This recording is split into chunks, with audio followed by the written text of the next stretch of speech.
Voici vos nouvelles TVCL avec Vincent Orellana-Pépin. Mesdames et messieurs, bonjour. Ici Vincent Orellana-Pépin et bienvenue à votre bulletin de nouvelles TVCL pour la période du 7 au 13 novembre. Cette semaine, nous vous présentons une entrevue avec Mme Mylène Gagnon, directrice de l'organisme Table Forêt Laurentides. Mais nous commençons cette semaine à la ville de Saint-Sauveur, où le 28 octobre dernier s'est déroulée une activité de sensibilisation à la sécurité routière à l'école primaire de Saint-Sauveur, animée par la Société de l'assurance automobile du Québec.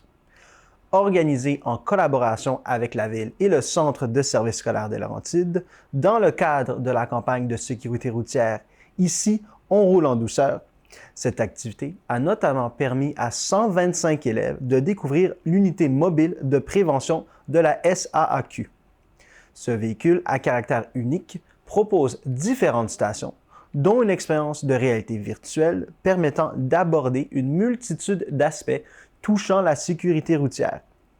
Les élèves ont aussi assisté à une présentation extérieure visant à illustrer les dangers liés aux angles morts. Comme le précise le maire de la ville, M. Jacques Gariepi, cette activité de sensibilisation auprès des élèves de Saint-Sauveur était un incontournable lors du déploiement de la campagne de sécurité routière de la ville, sachant que ceux-ci sont particulièrement vulnérables lors de leur déplacement à pied. Il ajoute que la ville voulait mettre de l'avant l'importance d'adopter des comportements préventifs et sécuritaires, particulièrement lorsqu'ils circulent dans les zones scolaires et que, grâce à l'implication de la SAAQ et du Centre des services scolaires des Laurentides, il peut dire que c'est mission accomplie. Quant au directeur de l'école primaire de Saint-Sauveur, M. Stéphane Pipon, il souligne que les élèves de 2e, 3e, 4e et 5e année qui ont participé à l'activité de sensibilisation ont été étonnés d'apprendre autant de facettes de la sécurité routière sous un nouvel angle. Il ajoute que ces élèves en parleront certainement à leurs parents et à leurs familles, qui seront ainsi sensibilisés à leur tour à l'importance des comportements préventifs et sécuritaires. La ville de Mont-Tremblant procédera à des travaux de réparation préventifs des conduites internes de la station de pompage principale du secteur centre-ville, située au 1145 rue de Saint-Jovite à Mont-Tremblant. Ces travaux se dérouleront les 20 et 21 décembre 2022 sur une période de 12 heures. Afin de procéder à ces travaux, les eaux usées ne pourront temporairement être dirigées dans la chambrée de pompage de la station. Celles-ci devront temporairement être déviées vers la rivière du Dable, au point de rejet montré dans un croquis disponible sur le site web de la ville. Le ministère de l'Environnement et de la lutte contre les changements climatiques permet aux municipalités de procéder à une telle intervention dans la mesure où celles-ci s'engagent à mettre en place plusieurs mesures d'atténuation afin de minimiser l'impact du déversement sur le cours d'eau récepteur. Les travaux commenceront en soirée et seront réalisés en grande majorité de nuit, période durant laquelle les débits d'eau usés sont moins élevés. La pression dans le réseau d'aqueduc sera réduite pendant les travaux afin de minimiser le débit des eaux usées. Une campagne de sensibilisation sera déployée auprès de la population et des citoyens corporatifs pour réduire la consommation d'eau des ménages et des entreprises du secteur durant les travaux. Les travaux seront réalisés en période hivernale, alors que les activités nautiques sur la rivière du Dable sont marginales. Ces mesures permettront de limiter autant que possible le volume du rejet d'eau usée partiellement traité et les contacts directs ou indirects avec celle-ci.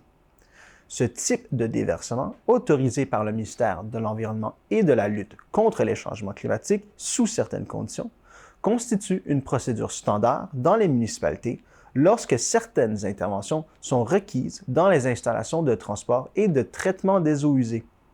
Bien que cette procédure soit standard et autorisée par le ministère, la ville de Mont-Tremblant a initialement tenté des procédures de réparation de moindre ampleur permettant d'éviter un déversement. Aucune de ces tentatives n'a produit des résultats satisfaisants pour assurer la pérennité des installations, ce qui met la station à risque d'un déversement d'urgence plus important en cas de bris. Considérant les risques, la capacité épuratoire de la rivière du Dable, ainsi que la quasi-absence d'activité nautique durant la période visée, la Ville en est venue à la conclusion que la mise en œuvre de la procédure standard de surverse autorisée par le ministère constitue la seule option viable. Pour toute question, les personnes intéressées peuvent communiquer avec la Ville au 819-425-8614 ou à l'adresse courriel travauxpublics@ville-de-mont-tremblant.qc.ca.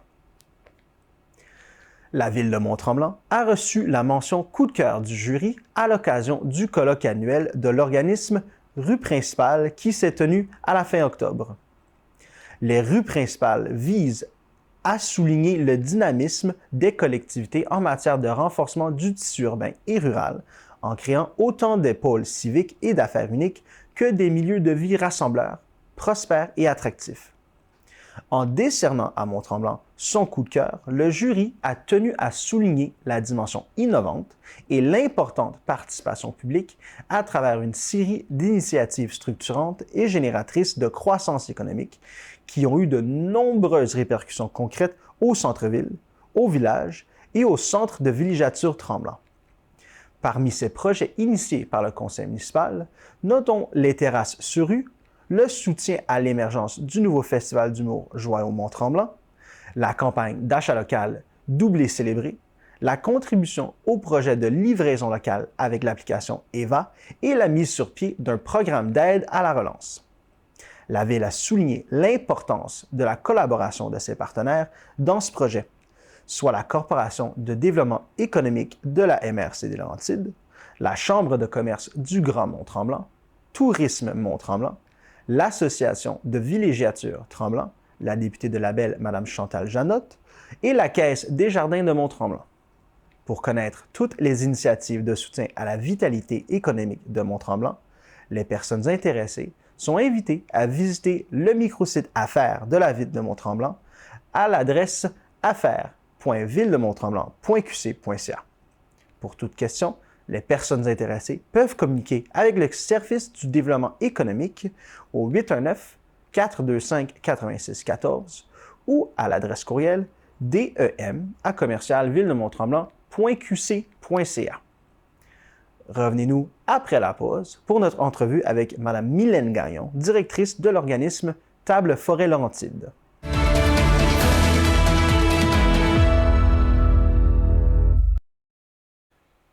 On a le privilège encore cette semaine de recevoir Mme Mylène Gagnon, qui est directrice de l'organisme Table Forêt Laurentide. Comment allez-vous aujourd'hui? Hey, ça va super bien, merci. Excellent. La semaine passée, vous étiez avec nous pour discuter un peu plus en général de ce qu'était Table Forêt Laurentide Oui.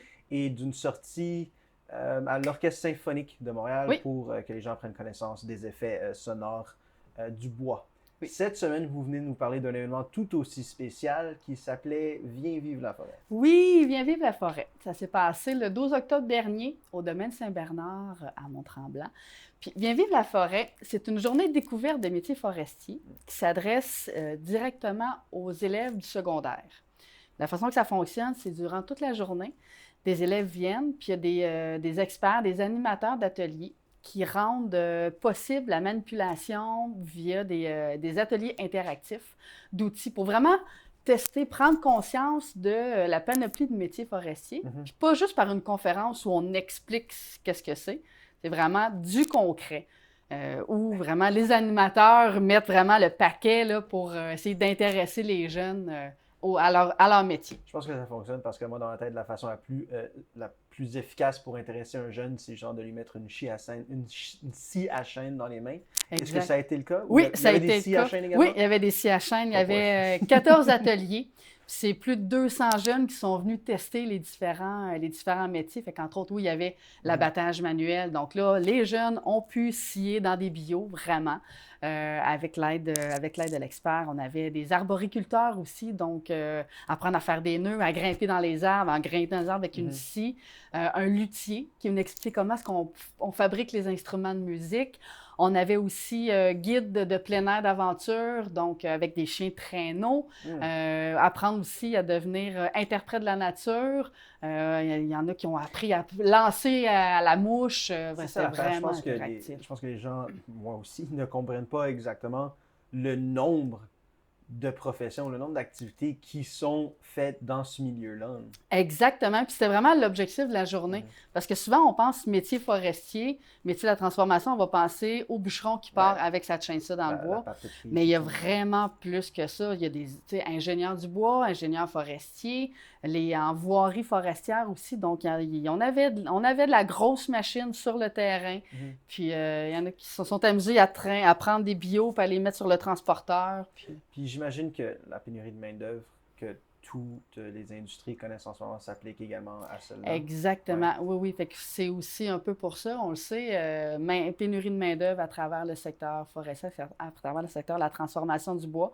Donc, si on est capable, par des journées comme ça, des journées de découverte interactive, d'attirer après ça des jeunes, bien, c'est mission accomplie. Et c'est mission accomplie aussi si finalement un élève se rend compte que c'est vraiment pas fait pour lui, ce secteur-là. Bien, on l'a aidé dans son choix de carrière aussi. Fait que c'est des deux côtés. Une idée préconçue qui fait en sorte que la majorité des gens se disent c'est pas pour moi ce secteur-là, c'est l'impression ou la croyance que pour travailler dans ce secteur-là, je vais devoir aller à encore 2 heures au nord de Mont-Laurier.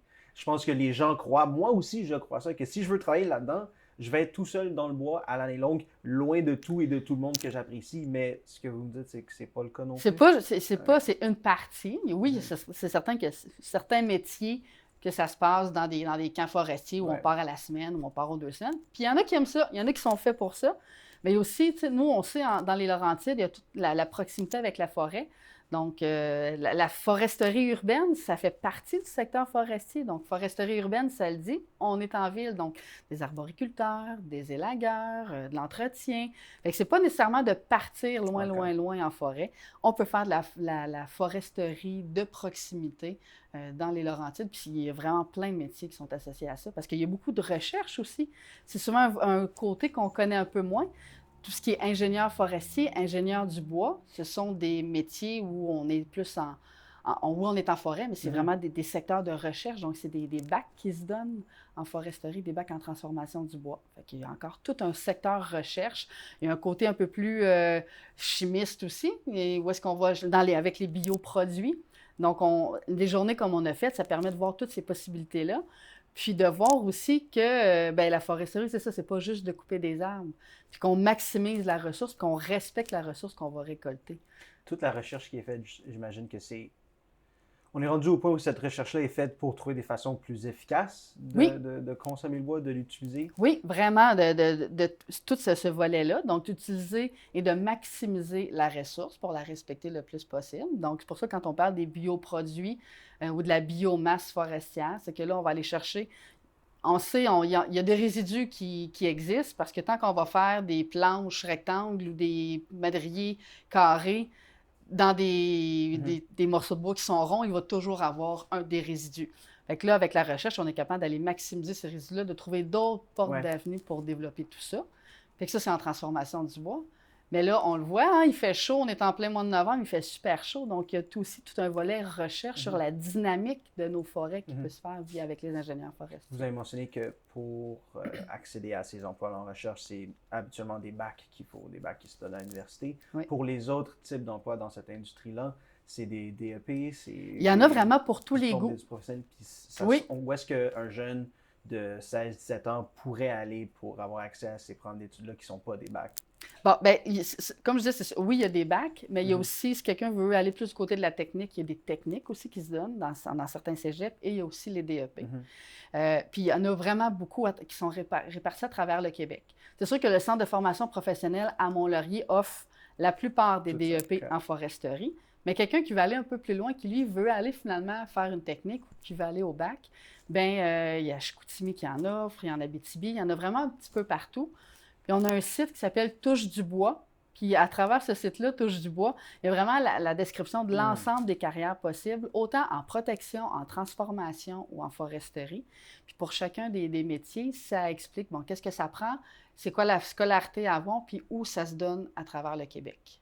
Fait que, Puis j'imagine les débouchés ensuite. Là, les débouchés ensuite, les emplois qui vont conditions. t'offrir une meilleure chance Oui, de oui, oui, placer c'est ça. Puis un peu rapidement, tu sais, ce que ça prend. Fait qu'en lisant le profil, on se reconnaît ou on se reconnaît pas. Mhm. Fait que ça aide à déjà un peu orienter. Vous avez mentionné le fait qu'il fait chaud. On est le 5 novembre en ce moment, au moment où on enregistre, puis il fait 22 degrés dehors. Est-ce que cette chaleur inhabituelle à ce temps-ci de l'année, vous avez parlé également d'études sur les effets de la température sur les arbres, des effets du climat sur les arbres.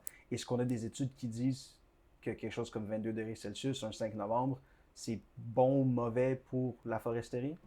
Bien, à l'heure actuelle, ce qu'on sait, c'est que c'est surtout la luminosité qui va avoir, qui a un impact sur nos arbres, qui leur donne le signal qu'ils doivent se préparer à l'automne. Donc, Ok. c'est pour ça le changement de couleur, la perte des feuilles, c'est dû à la diminution de la luminosité. Donc, là, même s'il fait plus chaud, les journées ne sont pas plus longues. Donc, les journées raccourcissent encore. Donc, l'impact à court terme n'est pas si grand. C'est juste que quand c'est très sec, on se retrouve avec un changement des saisons des feux de forêt. Souvent, le printemps, c'est une saison propice aux feux de forêt parce qu'il n'y a pas de feuilles, c'est sec par terre. Mais là, on se retrouve un peu avec le même principe. Donc, on sait qu'il y a eu un feu de forêt au Mont-Saint-Hilaire, là, justement, à cause de ça. Fait que là, on retrouve une saison de feu de forêt un peu plus à l'automne due à ça. C'est à partir de, je m'excuse de vous interrompre, mais Oui. c'est à partir de quel niveau de chaleur, à partir de quelle température, à peu près, on pense que... C'est une combinaison le qui feu fait devient que propice. c'est une combinaison. Okay. Pourquoi est-ce qu'au printemps, la saison est plus propice aux feux de forêt? C'est que comme il n'y a pas de couvert de feuilles, le sol, ça sèche plus rapidement. Le soleil et le vent, ça, c'est la combinaison parfaite pour que ce qui va être ça exactement sèche. le cas maintenant C'est aussi, ça, parce que là, ce qui est au sol sèche rapidement, puis là, c'est propice. Avec le moindre étincelle, un feu de forêt peut se déclencher. Donc là, c'est ce qu'on vit présentement, ce temps-ci de l'année, ce qui est anormal. Donc ça peut entraîner un impact sur nos forêts. Puis sinon, bien, l'impact à long terme, bien là, il y a des études qui se font. Les ingénieurs forestiers sont justement en train d'étudier l'impact des changements climatiques puis du réchauffement climatique sur la dynamique de nos forêts. Ce qu'on sait que ce que ça va faire, très certainement, c'est que ça va entraîner la migration d'essences qui sont, exemple, plus au sud, qui vont remonter vers le nord. La migration de quoi, pardon? Des essences d'arbres. Parce qu'il y a des essences d'arbres qui ont besoin d'un peu plus de chaleur. Okay. Donc là, si les températures augmentent, bien, il y a de fortes chances que ces essences-là migrent tranquillement pas vite vers le nord. Fait que ça va entraîner un changement des essences qu'on va retrouver dans nos forêts à moyen long terme. Ça peut être une mauvaise chose pour la faune qui habite au niveau de leur alimentation. Bien, c'est ce que ça va faire, c'est ça, c'est que ça repousse, c'est ça. C'est sûr qu'un changement dans les essences qu'on retrouve, ça entraîne un changement d'écosystème. Ouais. Donc, c'est sûr qu'un changement d'écosystème a des impacts sur toute la chaîne alimentaire, sur tout ça. Puis ça, justement, parce que c'est tout nouveau, on ne sait pas exactement quelles en sont les conséquences. Non, c'est vraiment, exactement. on va attendre pour voir ce qui se passe. Ça se peut que ça soit correct, ça se peut que ça soit atroce également. C'est ça. Mais on voit aussi que ça a un exemple avec les réchauffements climatiques. Il y a exemple des plantes, des plantes ou des insectes ravageurs qui, souvent, c'est par l'hiver que ça venait contrôler. Ou des espèces exotiques aussi qui n'étaient pas habituelles, comme la grille du frêne, un paquet de trucs comme ça, qui fait que avec les hivers qui sont plus doux, ben souvent ils vont résister, puis là, ben, ils vont progresser aussi dans tout ça, dans nos forêts. Là, on pourrait se retrouver avec plus d'insectes ravageurs, serait-il possible qu'on se retrouve avec 2 saisons de feux de forêt? Le printemps et l'hiver? Tout est possible, oui, le printemps et l'automne. Tout est possible, c'est ça. Mais par contre, les feux de forêt, c'est triste, oui, mais il y a certains types de forêts qui en ont besoin pour se régénérer. C'est juste que là, le fait que ça soit une saison propice aux feux de forêt l'automne, c'est là que ça devient anormal parce que la forêt, après ça, c'est l'hiver tout de suite. Là, on sait peut-être que dans 3 jours, il va neiger. Fait que c'est peut-être là que l'impact va être un peu plus grand parce que la forêt n'a pas le temps de se remettre un peu de tout ça pendant une période de croissance. Vous me disiez aussi, je pense, auparavant, un petit peu avant, que ça a également un effet négatif, la chaleur, sur la saison de la chasse. Oui, effectivement. Qui sert à contrôler justement ces populations de mammifères. Oui, c'est ça, parce que la chasse, ça permet de contrôler certaines espèces animales. On dit la chasse, mais il y a la trappe aussi. Oui. Puis quand il fait chaud comme ça, là, la chasse vient d'ouvrir ce week-end au chevreuil, là, parce qu'en Lorient, c'était déjà passé. Mais c'est certain que ça a un impact parce que il peut y avoir plus de perte de viande ou il faut se dépêcher. Si on blesse un animal puis qu'on doit le retrouver, bien là, avec des températures de 20 degrés, disons que les risques de contamination de la viande sont plus élevés. Fait que c'est sûr que ça a un impact sur toute l'activité puis l'utilisation de la forêt. Revenons un petit peu pas la conférence, mais à l'activité Oui. Viens vivre la forêt, pardon. Quel était, à votre avis, ou selon ce que vous avez vu, le kiosque qui était un petit peu plus achalandé que les autres, l'emploi qui semblait intéresser un petit peu plus suscitait les un petit peu jeunes? plus d'intérêt. C'était celui avec les traîneaux à chiens, sûrement? Ben lui, il a suscité beaucoup d'intérêt parce qu'évidemment, il y avait des Ouais. animaux, là. Donc, c'est ça. La façon que c'était fait, par exemple, c'était des ateliers de 30 minutes. Donc, il y avait déjà un horaire où les gens circulaient. Fait que c'était pas... On pouvait pas s'installer devant un chien. Non, puis juste le c'est flatter par voulu la comme main. ça parce que justement, ça permet d'avoir une meilleure rotation puis un atelier un peu plus significatif, un peu plus personnalisé pour les jeunes. Fait que oui, c'est sûr que Tourisme Aventure a été un coup de C'est ça que vous cœur. l'appelez le tourisme Le d'aventure. tourisme d'aventure, oui, guide en tourisme d'aventure. Puis il y a aussi celui sur l'arboriculture. Justement, le fait de voir un expert grimper dans un arbre, de suspendre, ça, c'est sûr que ça suscite toujours un peu plus d'intérêt, là, parce que ce qui est le fun avec cet événement-là, c'est que les gens, c'est ça, les jeunes, exemple arboriculteur, bien, ils enfilent le harnais d'escalade, puis ils se pratiquent à faire des nœuds. Fait que ça, c'est un atelier qui est quand même assez aimé habituellement. Celui sur la lutherie aussi, parce que c'est un secteur de la forêt artistique, C'est pas un mal secteur de la seule, transformation qu'on pense pas. On pense pas que Exact. le luthier, c'est un métier associé à la transformation du bois, mais oui. Un luthier est un expert en propriété acoustique du bois parce qu'il doit le connaître, il doit apprendre à lire le bois pour trouver quel morceau va être le mieux adapté pour faire Vous le dites violon. lire le bois? Oui. Qu'est-ce que vous voulez dire? Bien, parce que chaque planche de bois, chaque morceau de bois est différent. Il peut avoir des nœuds, la fibre va être différente selon comment l'arbre a poussé, où il a poussé. Donc, le luthier doit apprendre à lire un peu le morceau de bois pour trouver la meilleure façon de découper ce qu'il y a de besoin. Puis, le luthier qui donnait l'atelier, justement, lui, ce qu'il faisait, il commençait en jouant du violon. Fait que t'as pas le choix d'être attentif. Puis là, après ça, il embarque, puis il donne l'information. Puis c'est pour ça c'est un métier qu'on pense pas, mais qui va chercher justement le côté artistique. Fait que même, c'est un jeune qui dit, ben moi, oui, j'aime le bois, mais moi, je suis vraiment plus un volet artistique. Ben ébénisterie, luthier, c'est tous des métiers où, justement, le volet artistique, créatif va être mis de l'avant. C'est des processus extrêmement personnels aussi. Là. Effectivement. Surtout au niveau du luthier. Là.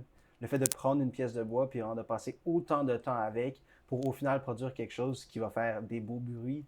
Vous l'avez dit, je pense que ce que vous avez dit, c'est lire le bois. Je pense que c'est vraiment l'expression parfaite parce que c'est le tenir dans ses mains, c'est en prendre connaissance de ses propriétés puis vraiment comme juger de sa meilleure utilisation possible. C'est très, très, très personnel. C'est une relation très rapproché entre le luthier et la pièce de bois qu'il va utiliser. Là. Oui, vraiment. Puis c'est pour ça qu'on tient à ce qu'il soit là puis qu'il y a un atelier là-dessus. Sinon, dans les autres ateliers qui fonctionnent bien, mais le fait, je pense que ce qui fait le succès de tout cet événement-là, c'est que ça permet de mettre des jeunes en contact avec des outils qu'ils n'oseraient probablement pas manipuler autrement. Okay. Exemple, la scie à chaîne, ben c'est pas n'importe qui, n'importe quand. Même un tracteur forestier, une machine forestière, de s'asseoir, il s'assoit aux commandes puis il manipule les manettes. Donc, ça devient hyper concret, puis c'est pas dans la cour arrière de chez ses parents nécessairement qu'il va faire ça. Fait que ça devient une expérience significative, concrète. Vous avez dit à peu près 200 jeunes qui se sont inscrits à cette activité-là par le biais de leur école? Par leur école, une activité faite avec l'école? Oui, c'était les écoles, en fond. C'est les écoles qui s'inscrivaient, qui formaient des groupes. On avait vraiment des jeunes de partout à travers les Laurentides. On a même rejoint des gens de Montréal qui sont venus.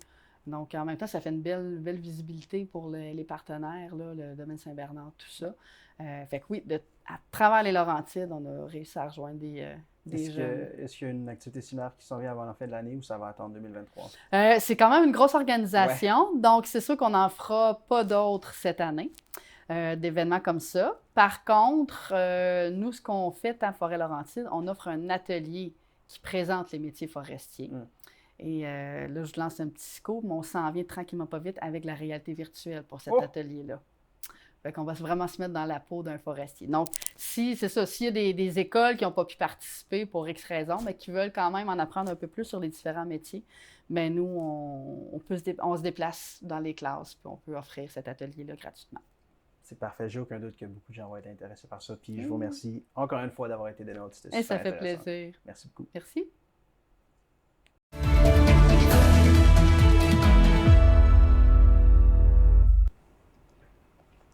La ville de Mont-Tremblant recevra de la grande visite le 27 novembre prochain. Le Père Noël et ses lutins, ainsi que la Fée des Étoiles, y feront une halte dans le cadre du traditionnel Noël magique. De 11h à 14h, petits et grands sont conviés au parc au fil de l'eau, où des activités féeriques les attendent dans un décor enchanteur. Il y a une nouveauté cette année, les enfants devront s'inscrire pour recevoir un cadeau des mains du Père Noël. Il y aura des activités pour toute la famille, dont des rencontres et prises de photos avec le Père Noël, des remises de cadeaux pour les enfants inscrits seulement, de la distribution de chocolat chaud et de collations pour les enfants, des ateliers de confection de lettres au Père Noël à la bibliothèque Samuel Ouimet. Pour recevoir un livre en cadeau, les petits Tremblantois et les petites Tremblantoises doivent s'inscrire au préalable via la plateforme Sport Plus sur la page web villedemonttremblant.qc.ca/sport plus. La période d'inscription se déroulera du 4 au 18 novembre. L'inscription doit être effectuée au nom de l'enfant et celui-ci doit être titulaire d'une carte Accès Mont-Tremblant. Le nombre d'inscriptions est limité. Toutes les activités se tiendront à l'extérieur, à l'exception de l'atelier de lettres au Père Noël. Habillez-vous chaudement, car des files d'attente sont à prévoir. Le parc au fil de l'eau est situé à l'arrière de l'Hôtel de Ville, au 1145 rue de Saint-Jovite. Pour en savoir plus, communiquez avec le service de la culture et des loisirs en téléphonant au 819-425-8614 ou par courriel à culture et loisirs @villedemonttremblant.qc.ca.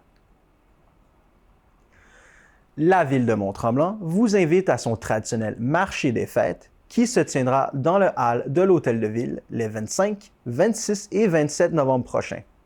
Dans une ambiance festive et conviviale, l'événement mettra en valeur les créations d'une cinquantaine d'exposants et d'exposantes des métiers d'art et de l'agroalimentaire de la région de Mont-Tremblant. C'est l'occasion idéale pour encourager l'achat local et soutenir les artisans, artisanes, producteurs et productrices locaux, de découvrir leur savoir-faire et d'échanger avec eux, tout en mettant la main sur des créations uniques à placer sous le sapin. Vous trouverez une vaste gamme d'objets uniques pour faire plaisir à vos proches, notamment des bijoux, des mosaïques, des mitaines, des toutous, des sculptures, des cosmétiques, de la poterie et bien plus encore, ainsi que des petites gâteries qui plairont à tous les gourmets sur votre liste. Il y aura des tartes, des gâteaux, des alcools fins, des chocolats, des tisanes, du miel, de la charcuterie et bien plus encore. Pour consulter la liste complète des kiosques, visitez la page web villedemonttremblant.qc.ca/fête. Le marché des fêtes sera ouvert le vendredi 25 novembre de 16h à 20h, le samedi 26 novembre de 10h à 17h, le dimanche 27 novembre de 10h à 15h. Pour plus de renseignements, les personnes intéressées peuvent appeler au 819-425-8614 ou écrire à l'adresse courriel culture et loisirs @villedemonttremblant.qc.ca. Les adeptes de découverte musicale et de l'énergie fougueuse de la jeunesse seront ravis d'apprendre qu'Hendrick and the Sandwiches et les Shirleys se produiront le 18 novembre prochain à Mont-Tremblant dans le cadre de la programmation Première scène. Hendrick est un chanteur, guitariste et harmoniciste avec de l'énergie à revendre. Sunny Soul est la dernière folie qu'il a enregistrée avec ses Sandwiches. Un sermon naïvement idéaliste supporté par un party mix à saveur blues, pop, soul, R&B et alternatif. Entre Lou Gaga et Lou Reed, la fête est un remède à la tempête et Sunny Soul dirige la parade. Les Shirleys, c'est de l'énergie pure. Leur musique est imprégnée de la culture pop des années 2000. Leur son est façonné par leur adolescence de punk rockeuse et les soirées à chanter du karaoké au rythme de classique pop. Le nouveau spectacle promet de vous décoiffer bien comme il faut. Vous pouvez découvrir ces deux formations locales dans l'ambiance intime et chaleureuse de la salle de l'église du village en formule cabaret le vendredi 18 novembre à 20h. Les billets se vendent au prix régulier de 30 $ ou 26,75 $ avec la carte Accès Mont-Tremblant. Les billets sont disponibles en ligne à la page web villedemonttremblant.qc.ca/première scène, par téléphone au 819-425-8614 ou en personne au comptoir du service de la culture et des loisirs situé au 635 rue Cadieux. À Sainte-Adèle, du 14 au 20 novembre, aura lieu la Grande Semaine des Tout-Petits sous le thème « Rebondir ensemble ». Cette 7e édition représente le moment tout indiqué pour se rassembler et réfléchir aux conditions de vie des enfants de 0 à 5 ans. C'est pourquoi la bibliothèque Claude-Henri Grignon propose quelques activités touchant la petite enfance. Le vendredi 18 novembre à 10h, faites découvrir le plaisir des livres et de la lecture à votre tout-petit de 0 à 24 mois. Apprenez les bienfaits du yoga pour votre enfant grâce à une courte séance parent-enfant. L'inscription se fait en appelant au 450-229-2921 au poste 7238.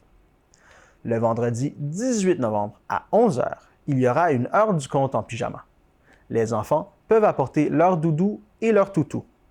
Les inscriptions se font en appelant au 450-229-2921 au poste 7238. Le vendredi 18 novembre, de 19h à 20h30, en ligne, il y aura une conférence de Nanny Secours intitulée « Déjà le Terrible 2 ». Lors de cette rencontre virtuelle, vous apprendrez à identifier les besoins et les comportements les plus souvent observés à 2, 3 et 4 ans, ainsi que quelques stratégies d'intervention. Le lien pour la conférence vous sera envoyé 24 à 48 heures avant la conférence. L'inscription se fait sur le site web de la ville de Sainte-Adèle. Pour toutes ces activités, les places sont limitées. La station de ski Chanteclair et la ville de Sainte-Adèle sont partenaires du programme de glisse 2022-2023. Le programme est offert aux jeunes Adélois de 5 à 17 ans et il est d'une durée de 8 semaines consécutives, débutant le samedi 7 ou le dimanche 8 janvier 2023, selon la journée de votre choix. Les inscriptions se font sur place seulement à la station de ski Chanteclair, située au 432 chemin du Mont-Loup-Garou à Sainte-Adèle. Les inscriptions se feront du vendredi 11 novembre au dimanche 4 décembre de 9h à 16h. Après ces dates, la période d'inscription demeurera ouverte jusqu'au 18 décembre selon la disponibilité, puisque les places sont limitées. Le coût d'inscription est de 195 $ taxes incluses. Chaque élève inscrit au programme de glisse obtient une passe-école valide les samedis ou dimanches, selon la journée retenue pour le cours, et ce, de l'ouverture de la station jusqu'à la fermeture, incluant la période des fêtes et la relâche scolaire. Au moment de l'inscription, il sera nécessaire de présenter une carte citoyenne de la ville de Sainte-Adèle pour chaque enfant inscrit. Chacun des membres de la famille immédiate de l'élève demeurant à la même adresse pourra obtenir une passe-école du samedi ou du dimanche selon le cours de l'élève au coût de 199 $ plus taxes. Revenez-nous après la pause.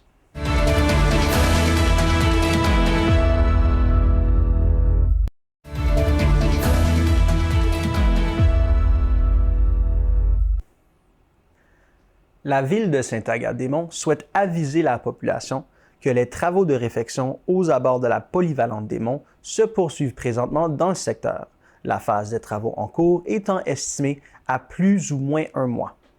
La ville et le Centre de services scolaires de Laurentides se sont engagés à implanter des mesures à court, moyen et long terme dans le but de sécuriser le secteur pour les étudiants, les parents et le personnel de l'école. Les interventions réalisées font suite à une étude de sécurisation des déplacements commandée par la Ville et permettent d'offrir une sécurité accrue pour tous les modes de transport circulant dans le secteur, en visant principalement les usagers plus vulnérables, soit les piétons et les cyclistes. Plusieurs actions ont déjà été entreprises par la Ville relativement à ce dossier, notamment l'ensemble du lignage de chaussées simulant des futures constructions physiques aux intersections et traverses piétonnes, la réfection du pavage et des panneaux de signalisation, l'ajout d'un brigadier scolaire pour l'année 2022-2023. Les travaux en cours font donc suite aux travaux déjà réalisés et visent également la sécurisation du secteur. Ils consisteront à prolonger la rue Légaré pour la connecter à la rue Reed, créer et aménager un corridor piétonnier pour sécuriser le secteur, créer une sortie de véhicules automobiles sur la rue Reed afin d'alléger le trafic sur la rue Giguère. La circulation des autobus scolaires ne sera pas redirigée vers la rue Reed comme prévu au plan de réaménagement initial. Les autobus conserveront donc leur parcours existant. Ces travaux permettront de renforcer la sécurité des écoliers et de simplifier la circulation des parents sur le territoire de l'école. Ceux-ci se poursuivront également à l'été 2023, notamment avec le rehaussement de l'intersection Brissette-Légaré et l'ajout d'avancées de trottoirs à cette même intersection afin de réduire la surface carrossable. D'autres informations suivront pour informer la population du progrès réalisé. À Val-David, en raison d'une pénurie de main-d'œuvre importante à la Régie intermunicipale des Trois-Lacs, certaines collectes de matières résiduelles pourraient subir un délai exceptionnel ou être annulées. Les citoyens sont invités à faire preuve de collaboration durant cette période de transition dans la mise en œuvre de nouveaux moyens afin de régulariser la collecte des matières résiduelles. Voici comment vous pouvez aider. Bien placer vos bacs devant votre demeure et les remplir avec les bonnes matières acceptées. Les surplus de matières recyclables peuvent être apportés à votre écocentre en tout temps. Tout bac non conforme ne sera pas collecté et aucun avis sera émis. Voici quelques rappels qui peuvent en affecter la collecte selon son emplacement. Lorsqu'ils sont trop loin du bord de la route, soit plus ou moins 3 pieds, lorsque les poignées et les roues font face au domicile, lorsque les bacs ne sont pas facilement accessibles ou libres de toute entrave, lorsque les bacs sont près de tout objet ou véhicule stationné, et lorsque les bacs sont placés l'un derrière l'autre. Le 2 novembre dernier, à l'occasion du symposium sur la gestion de l'eau, organisé par Réseau Environnement, la municipalité de Val-David a reçu une attestation de niveau 2 étoiles pour les actions déployées qui ont mené à une économie d'eau potable au sein de ses installations municipales. Cette reconnaissance fait suite à la participation de Val-David au programme Municipalité Écono visant à stimuler, outiller et reconnaître les municipalités du Québec pour leurs efforts en économie d'eau. Les attestations, allant d'1 à 5 étoiles, ont récompensé les municipalités qui se sont démarquées sur différents indicateurs de performance au cours de l'année 2021. Ces critères sont la consommation résidentielle par rapport à la réglementation en vigueur, l'IFI, qui est l'indice de fuite dans les infrastructures, ainsi que le résultat de validité des valeurs du bilan.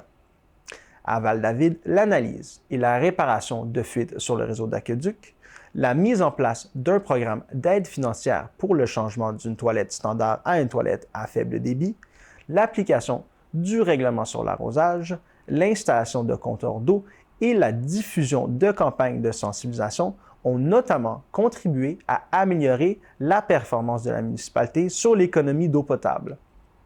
Lors de la remise, 15 municipalités ont été récompensées pour leurs résultats en matière d'économie d'eau dans leur réseau. De plus, les citoyens sont conviés à consulter la section dédiée à la gestion de l'eau potable de la municipalité sur le site web valdavid.com. Également à Val-David, le marché de Noël aura lieu les samedis 10 et 17 décembre de 10h à 16h au 2580 rue de l'Église.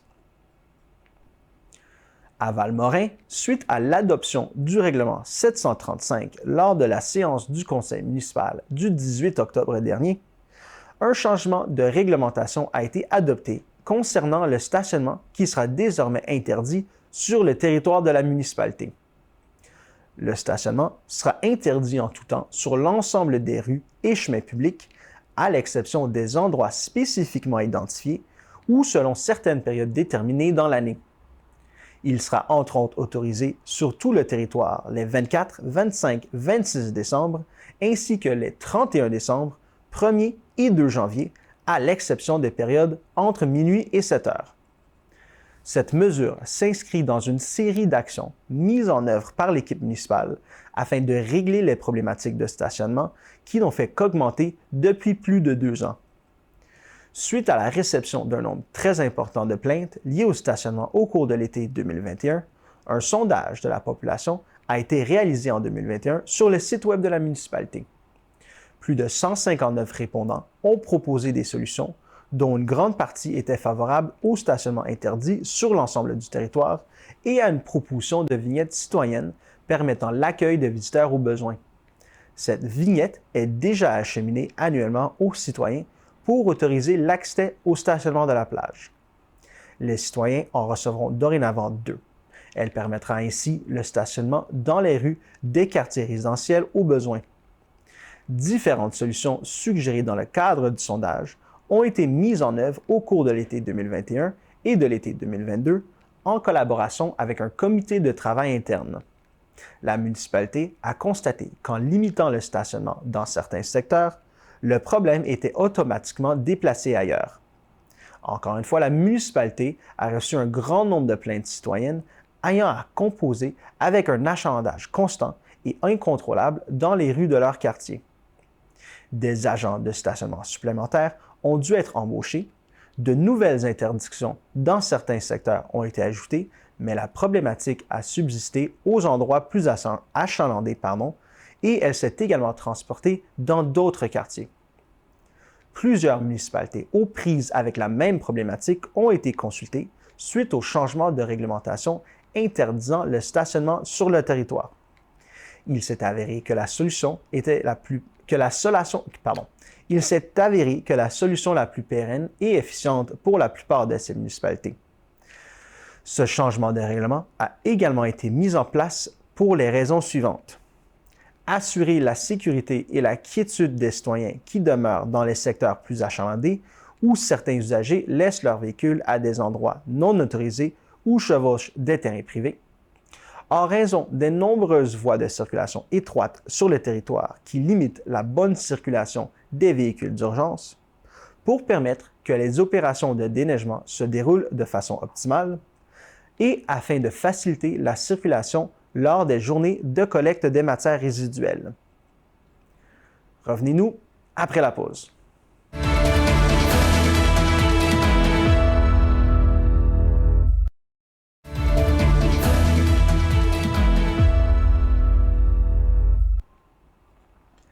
Dans le cadre du projet de reconnaissance des compétences d'infirmières et infirmiers recrutés à l'international mis de l'avant par le gouvernement du Québec, le CI3S des Laurentides accueillera 40 infirmières et infirmiers provenant de l'Algérie, du Cameroun, du Maroc et de la Tunisie en février et en mars 2023.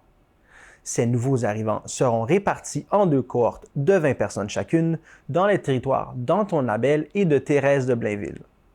Afin de parfaire leurs connaissances, les candidats et candidates suivront une formation menant à une attestation d'études collégiales. Ils seront ainsi outillés pour travailler d'une part comme préposés aux bénéficiaires pendant leurs études et d'autre part comme infirmières ou infirmiers une fois leur attestation d'études collégiales obtenue et leur examen de l'Ordre des infirmières et infirmiers du Québec réussi. Ce projet nécessite la collaboration de plusieurs acteurs clés. Le CI3S des Laurentides travaille donc étroitement avec les cégeps Lionel Groulx, de Sainte-Thérèse et de Saint-Jérôme, Centre collégial de Mont-Laurier, le ministère de l'Immigration, de la Francisation et de l'Intégration, ainsi qu'avec les organismes communautaires Zone Emploi d'Antoine-Labelle et ABL Immigration des Basses-Laurentides. Le soutien de la population est également nécessaire pour favoriser la réussite de ce projet, l'accès au logement représentant un défi de taille. Un appel est donc lancé à toute personne ayant un logement disponible, une chambre avec accès à des aires communes, un sous-sol, une maison ou encore un chalet 4 saisons à louer. Une banque de personnes disposées à offrir du logement a d'ailleurs été créée. Si vous êtes intéressé à joindre cette banque, vous êtes prié de communiquer par courriel à courrielinfo@zemploi.com pour la ville de Mont-Laurier et à courrielinfo@abalimmigration.org pour les Basses-Laurentides. Pour la présidente, directrice générale du CI3S de Laurentides, Mme Rosemonde Landry, la venue de ces travailleurs représente un atout pour l'organisation. Elle affirme que c'est avec enthousiasme que le CI3S participe à ce projet. Elle ajoute que dans le contexte actuel de pénurie de main-d'œuvre, le CI3S compte sur la collaboration habituelle de ses équipes et de ses partenaires pour accueillir ses futurs membres de son personnel. Dans le cadre de la Semaine des droits des usagers du réseau de la santé et des services sociaux, qui aura lieu du 13 au 19 novembre sous le thème « Les droits des usagers, les connaissez-vous?», le CI3S de Laurentides tient à souligner l'engagement et le travail de tous les bénévoles et des personnes ressources qui travaillent au sein des comités des usagers et des comités de résidents de la région. Le CI3S de Laurentides compte un comité des usagers du centre intégré, 11 comités des usagers et 14 comités des résidents dont le mandat consiste notamment à défendre les droits et intérêts des usagers. Mme Rosemonde Landry, présidente directrice générale du CI3S de Laurentides, mentionne que malgré les difficultés des dernières années, les comités des usagers de Laurentides sont restés actifs et présents pour la population et que chaque année, les bénévoles de ces comités consacrent des centaines d'heures à l'accompagnement des usagers et à l'amélioration des soins et des services. Le CI3S rappelle que les comités ont pour mission de renseigner les usagers sur leurs droits et leurs obligations, de promouvoir l'amélioration de la qualité des conditions de vie des usagers et d'évaluer le degré de satisfaction des usagers à l'égard des services. Ils sont les défenseurs des droits et des intérêts collectifs des usagers et peuvent offrir de l'accompagnement et de l'assistance aux usagers dans leur démarche envers le CI3S de Laurentides, y compris lorsque ceux-ci désirent porter plainte. La loi sur les services de santé et les services sociaux reconnaît aux usagers les droits suivants. Le droit à l'information, le droit de recevoir des services de santé et de services sociaux appropriés, le droit de choisir son professionnel ou l'établissement dans les limites imposées, le droit de recevoir les soins appropriés lorsque la vie ou l'intégrité est en danger, le droit de consentir aux soins appropriés ou de les refuser, le droit de participer à toute décision pouvant affecter l'état de santé ou le bien-être mental et physique, le droit d'être accompagné, assisté ou représenté, le droit à l'hébergement, le droit de recevoir des services en langue anglaise, le droit d'avoir accès à son dossier sous réserve de certaines limitations, le droit à la confidentialité des informations consignées à son dossier, le droit de porter plainte. Pour en savoir plus sur les comités des usagers du CI3S de Laurentides, visitez la page web santélaurentides.gouv.qc.ca/à propos de nous /comité des usagers. Dans le cadre du 50e anniversaire de la fusion de Prévost, la ville de Prévost a mandaté Jocelyn Jalette ainsi qu'Histoire et Archives Laurentides pour la réalisation d'une bande dessinée de 90 pages, incluant des pages de compléments d'information. La ville lance donc un appel à sa population pour illustrer cette BD. Le résident qui croit avoir le plus beau chat de la ville et aimerait le voir dans la bande dessinée est invité à envoyer une photo de son compagnon à l'adresse courriel accèsloisirs@ville.prévost.qc.ca avant le 25 novembre à midi. La prévente de cette bande dessinée célébrant le 50e anniversaire de la fusion de Prévost est maintenant lancée et elle s'accompagne de plusieurs exclusivités. Vous aurez le privilège d'apparaître comme figurant dans une case de la bande dessinée si vous achetez avant le 1er février. Vous recevrez une copie avec une dédicace personnalisée à votre nom par le BDiste ainsi qu'un signet exclusif. Les frais de manutention et de livraison à votre domicile partout au Canada sont inclus. Vous serez également invité au lancement officiel qui aura lieu le vendredi 11 août 2023 à 18h30. Jocelyn Jalette, qui réalise l'œuvre, présentera aussi une conférence sur la réalisation de la bande dessinée durant le Festival de la BD qui sera disponible uniquement aux acheteurs de la prévente. En mettant la main sur votre exemplaire immédiatement, vous vous assurez d'avoir une copie puisque le tirage sera limité. Loisirs Laurentides, en collaboration avec la Ville de Prévost et l'Association régionale de loisirs pour personnes handicapées des Laurentides, a rendu un vibrant hommage à Mme Dominique Petit de Prévost et Mme Marie-Pierre Dalpé de Saint-Jérôme afin de souligner leurs nominations respectivement à titre de lauréate régionale et lauréate du volet relève en loisirs du prix de bénévolat en loisirs et en sport Dollard-Morin, prix prestigieux attribué par le ministère de l'Éducation. Dans le cadre d'une soirée hommage qui s'est déroulée le mois passé à la salle Saint-François-Xavier de Prévost, Mesdames Petit et Dalpé ont reçu devant leurs familles et leurs amis des éloges de nombreuses personnalités présentes pour l'événement. Impliquée depuis plus de 25 ans dans le monde du patinage artistique, Madame Dominique Petit investit de nombreuses heures de bénévolat à la pratique de ce sport. Elle consacre environ 80 heures par année au développement des patineurs par l'organisation de la sélection et des séminaires des patineurs qui démontrent un potentiel dans les 14 clubs de la région des Laurentides. Elle investit environ 200 heures à titre de présidente de compétition à la compétition régionale Michel Proulx et le programme Mes premiers jeux en collaboration avec Loisirs Laurentides. Elle s'occupe d'une dizaine de compétitions chaque année et a sous sa responsabilité la coordination de 400 à 800 patineurs à chacune des compétitions. Depuis 16 ans, pour environ 30 heures par année, elle s'implique comme administratrice au conseil d'administration de Patinage Laurentides à titre de responsable du dossier des officiels, des compétitions et du site Web. Elle a été présidente du CPA Saint-Jérôme pendant 8 ans. Elle est membre du conseil d'administration de Patinage Laurentides depuis 18 ans et occupe la présidence de cet organisme régional depuis 2 ans. De plus, elle est membre du comité lauréat de Patinage Québec qui fait la sélection des lauréats du Gala Reconnaissance de cette fédération provinciale qui a déjà reconnu ses 25 ans d'implication bénévole. En 2019, le Fonds de l'athlète des Laurentides lui a décerné le prix Hommage Henri de Carnel. Elle a été impliquée bénévolement comme administratrice de Loisirs Laurentides de 2019 à 2021. Elle a aussi été présidente du comité des festivités entourant les 50 ans de Loisirs Laurentides en 2020-2021.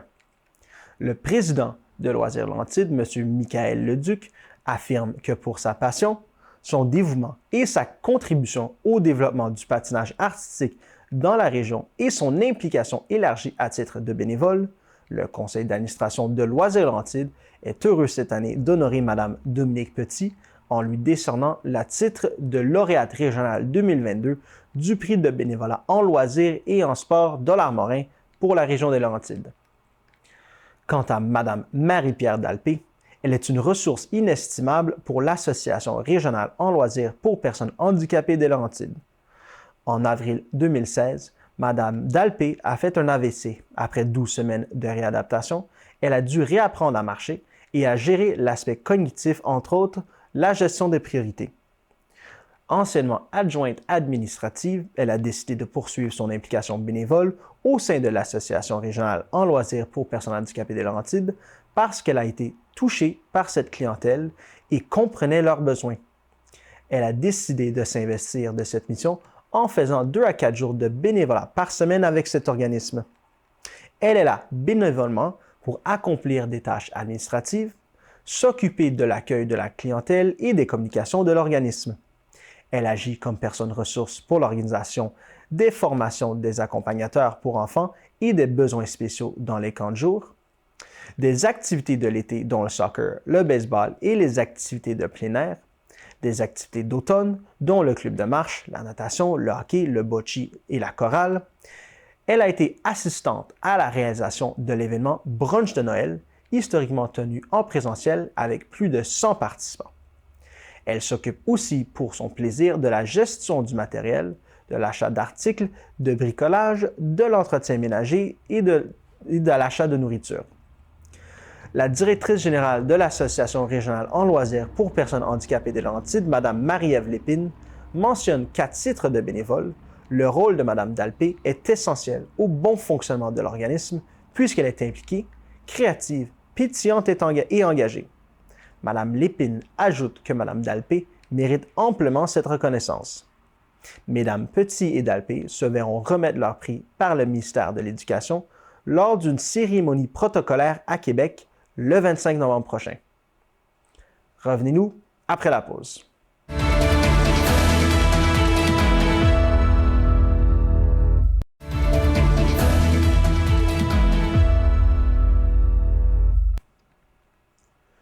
Le mois passé, Blainville recevait les membres du comité d'évaluation technique de Sport Québec venus visiter les installations désignées pour accueillir la finale des Jeux du Québec en 2026. Ces infrastructures ont créé une très bonne impression, confirmant que Blainville est sur la bonne voie dans le processus.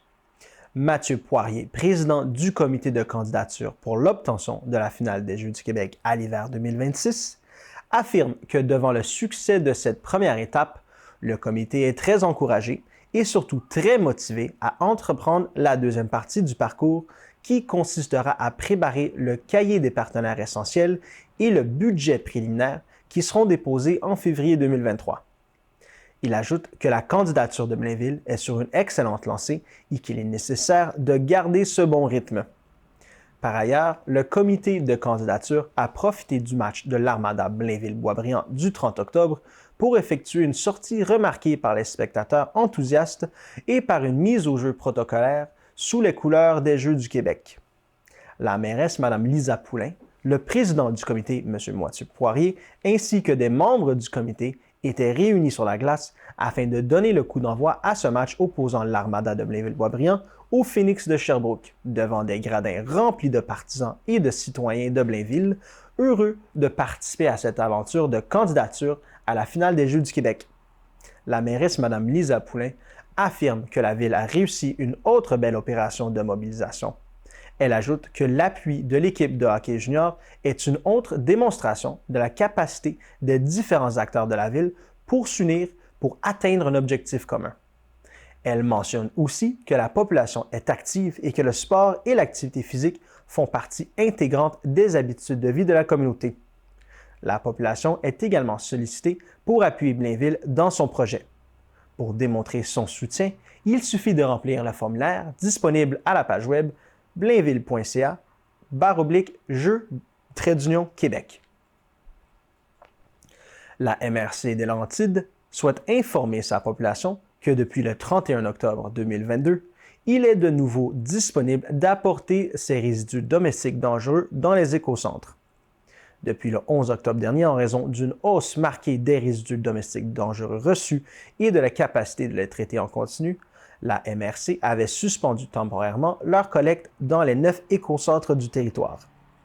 Maintenant que la situation est rétablie, la MRC annonce la reprise de la collecte des résidus domestiques dangereux dans les écocentres et encourage la population à y apporter les matières suivantes afin qu'elles soient traitées selon les normes: les peintures, vernis et solvants, les huiles à moteur usagées, les aérosols, les oxydants, les bonbonnes de propane, les pesticides et engrais, les cartouches d'encre, les produits nettoyants, les ampoules fluocompactes, les thermomètres, les inspecteurs, les piles alcalines et rechargeables.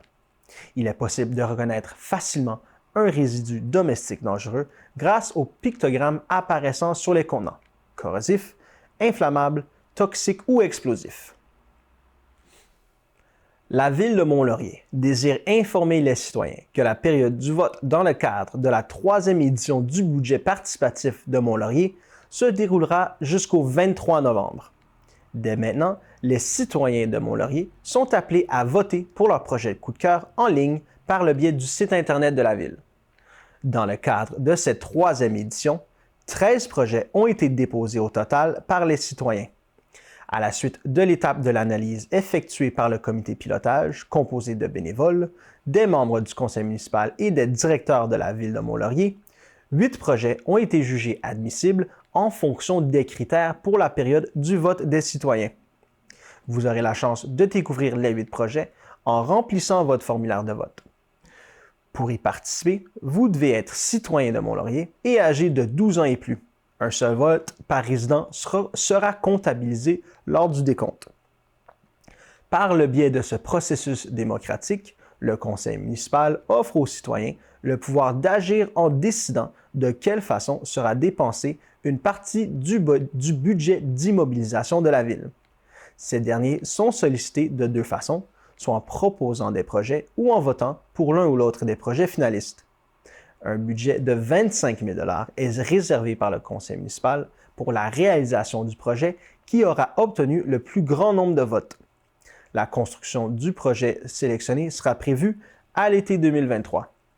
Les membres du comité pilotage de la 3e édition sont Claude Lasselle, conseillère municipale, Émilie Tessier, conseillère municipale, Audrey-Anne Richer, directrice des loisirs, de la culture et des parcs, Steve Pressé, directeur des travaux publics et de l'ingénierie, Diane Marois, citoyenne bénévole, Nathalie Ouellette, citoyenne bénévole, Myriam Généreux, citoyenne bénévole, Joanie Quevillon, également citoyenne bénévole, et Isabelle Saint-Jean, chargée de projet.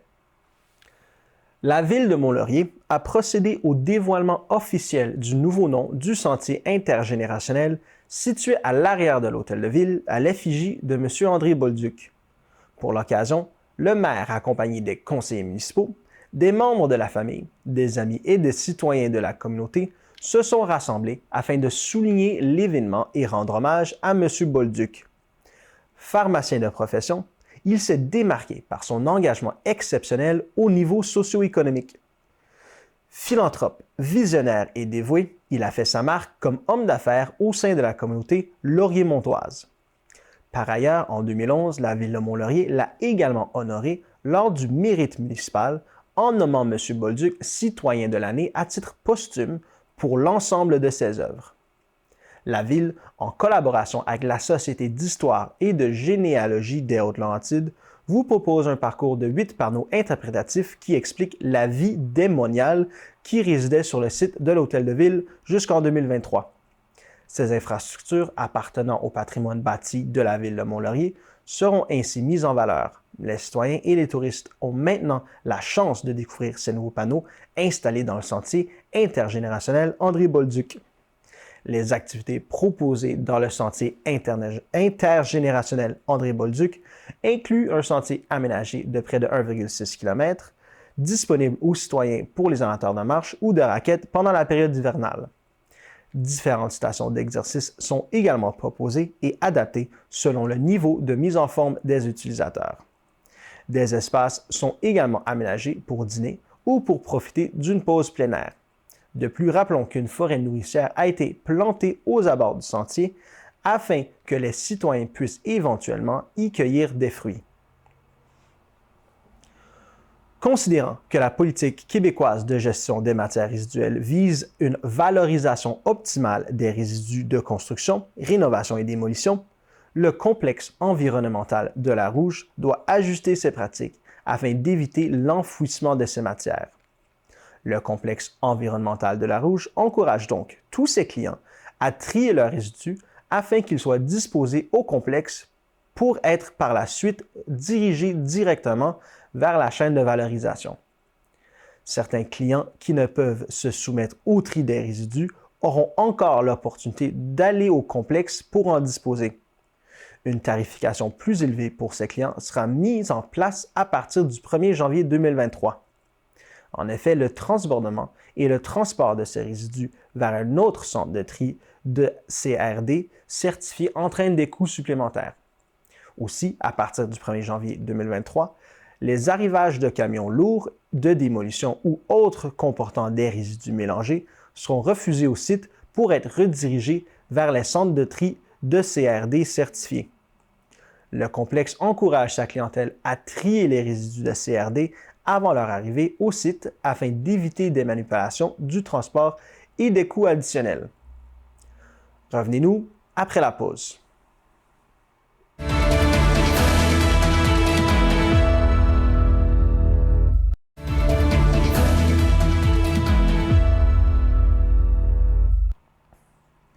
Pour assurer la production d'une eau potable saine à ses citoyens, le conseil municipal de Fermeneuve a mandaté Groupe Aquifère Inc.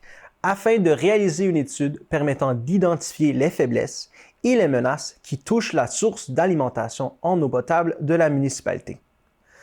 L'étude a été effectuée pour répondre aux exigences du règlement sur le prélèvement des eaux et leur protection, conformément à la démarche proposée dans le guide de réalisation des analyses de la vulnérabilité des sources destinées à l'alimentation et en eau potable du Québec, qui a été produit par le ministère de l'Environnement et de la lutte contre les changements climatiques. Le rapport a été transmis à la municipalité en février 2021 et les citoyens peuvent le consulter sur le site web de la municipalité. La Société d'aide au développement de la collectivité Matawini a lancé sa nouvelle cellule de mentorat pour entrepreneurs en Matawini.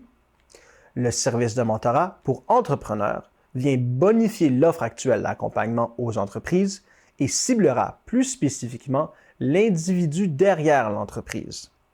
La cellule de mentorat pour entrepreneurs en Matawini se joint aux 3 autres cellules déjà présentes dans la région et devient membre du réseau mentorat fort d'une expertise en la matière depuis plus de 20 ans.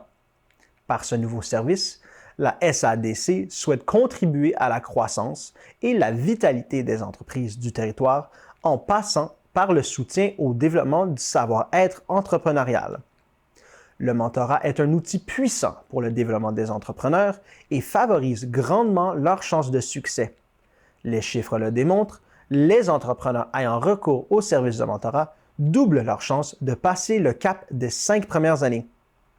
Il s'agit donc d'une grande valeur ajoutée pour le développement du savoir-être des entrepreneurs ainsi que pour le succès de l'entreprise.